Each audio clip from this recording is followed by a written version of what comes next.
So you got a message. You got a manner of communicating. Now, all you need is a messenger, right? You're just waiting on whoever that is. Whether it's President Obama, whether it's Ronald Reagan, whether it's Abraham Lincoln, we're just waiting around on that great messenger, right? If you were waiting around for another Ronald Reagan or another Martin Luther King Jr. or another Abraham Lincoln, you are going to have a long, miserable wait. It's not going to happen. If you're waiting on a knight or knightess to ride in on a white horse and change whatever you think ails our country, or your school, or your community, or your family, it's not going to happen. You know who the messenger is? It's you.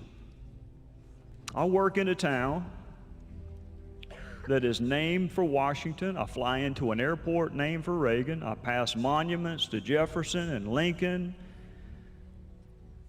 and King, and every street is named after somebody famous, and there are statues and portraits in every one of the office buildings. I don't even know, they're so famous I don't even know them.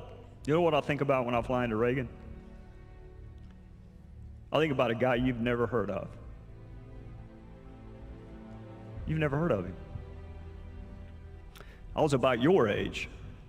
I was exactly your age, watching television with my father. February, in the throes of a terribly frigid winter in Washington, and a plane crashes into the 14th Street Bridge. And all the passengers except a half dozen were killed on impact, and those half dozen were in the icy waters of the Potomac River. And I'm watching this on television with my dad. This is before 24-hour news, but it was captivating the country. So you got these people in the icy waters of the Potomac, and you got the whir of a helicopter coming.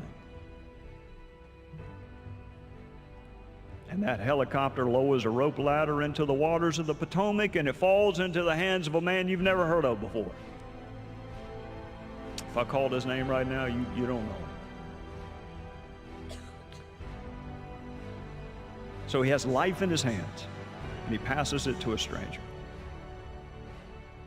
And that person is hoisted to safety, and the helicopter takes her away, and it comes back, and the same scene repeats itself 4 more times. And every time, he's got his hands on a rope ladder. He is this close to saving his life. And every single time, he passes it to a stranger.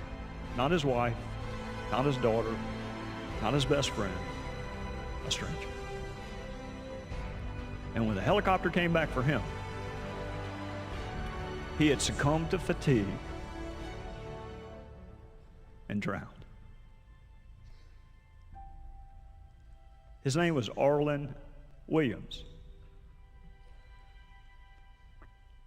I'm not asking you to be Reagan.